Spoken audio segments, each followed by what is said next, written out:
Yes, people, welcome back to another TS Talks. Hope you're doing good, keeping safe. Now, a bit annoying, the whole AJ Fury, this thing's been dragging on for so long. And all now where it looked like, it's finally done, it don't look like it's done. Now it looks like it's completely, hampered, to say the least. You had all this talk back in the summer. AJ and Fury have agreed on a deal when, all this sort of stuff. And you're thinking, all right, fine, they've signed on something and, the deal will be that it's 50-50 on the first fight and, the winner will take 60-40 on the rematch. You're thinking, all right, fine.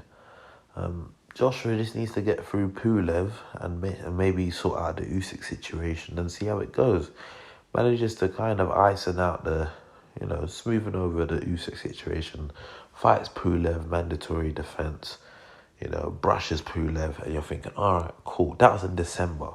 So since December, you've had January, February, March, April, and I feel if Eddie could have spent 2 weeks here, or we're this percent, and then you over the weekend, you see, well then Monday comes, you see Fury August the 14th. You're thinking, okay, cool, and then out of nowhere, it's like, oh, Wilder's won this.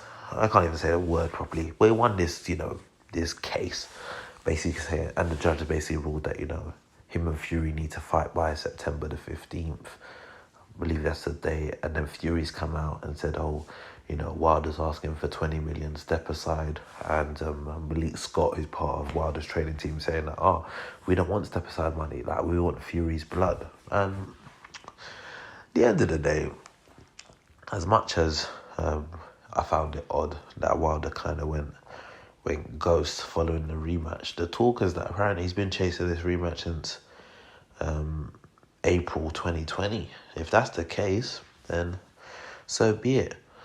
When I heard the talk about, there's a contract and it's expired, I was thinking, a bit weird in this day and age, things be like, a contract will expire on a rematch. Like, I can understand the whole thing of, you have a certain period of time to, want to have a rematch, but I'm not a lawyer, I'm not a solicitor, I don't know all these things, but I did find that a bit strange. But what's even worse now is that, there's been a whole venue booked for, I think it's July the 24th by Bob Arum. So that, to me, means that deep down, these men knew there's a potential this AJ Fury fight would happen. That's why they let Eddie do all the legwork. You had even John Fury say, my son might need a tune-up fight before this, and all that jazz. Because deep down, they all might know, oh, you know what, he might win this case here. And based on that, he's going to have to fight Wilder again. Now, to me, people might say, yeah, don't worry, Fury moves to Wilder again and then we get the fight on. Potential, but it's two, I guess again, it's another two top fights for each man before they potentially can get this, this fight on. I don't think the man in Saudi, that is at Prince Khalid, I don't think that man's going to be happy about the whole situation. I see Eddie doing an interview. Now, Eddie Hearn, that man there is, positive,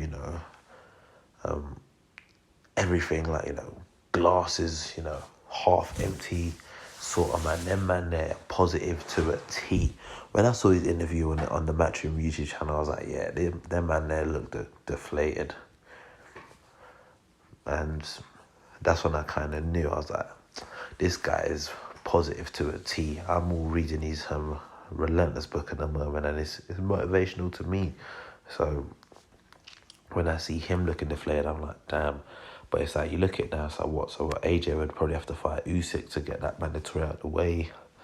AJ should beat Usyk, but, there's no guarantee of it.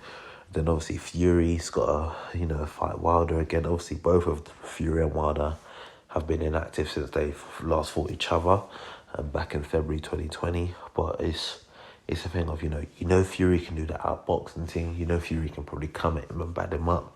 But everyone knows with Wilder, He has that one punch that can move man up.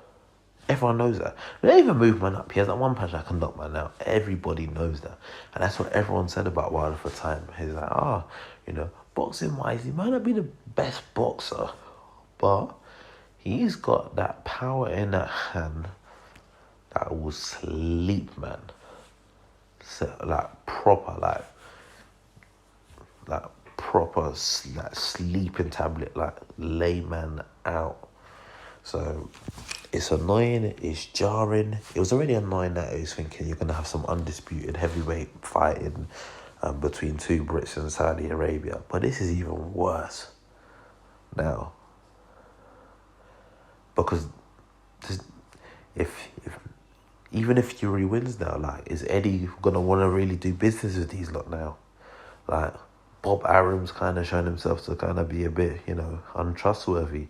Frank Warren, he don't really have much say in it, but he's just looked like, what we're going to try to do is this. He's like, man, you man look phony now. So it's annoying, it's jarring, but in a sense, you probably can't even knock Wilder for saying he wants 20 million step aside money. You hear all these talks both the fighters are looking at a guaranteed 100 million purse. What, 100 million? Or whatever it is, when you potential to get 100 million? Man, give me 20, you man can fight. I'll fight the winner. Cool. But it is what it is, man. And, I see Frank saying these things that, until these things are signed and sealed, they're never done. And that to me is that, you kind of knew this thing can happen. And, Frank Warren's had his, stigma about him, about being untrustworthy over the years. And Bob Arum, there's certain things about that guy, you're just he's getting on in age. I see him do one interview the other week. He was like, he hasn't spoken to Eddie in like a few weeks. These times he spoke to Eddie 2-3 days before. So he's not really fully there himself. Who knows? Well, it's annoying. For Wilder, he's chilling. It's like, I got the fight I've wanted, and hopefully I can correct a wrong. And it all does kind of look like a proper tactical plan here, because you think about it, they're meant to fight towards the Battle Royal last year as the rematch. They couldn't do it because of crowds, or lack of crowds, or no crowds, etc. They went the money for it. Now America seems to be, more or less fully opening up properly and stuff.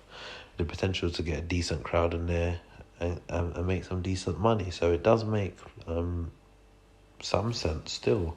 So we just have to wait and see how it goes. Like I said, it's annoying for us British boxing fans, but hopefully by the end of the week we'll have some update and news in regards to this.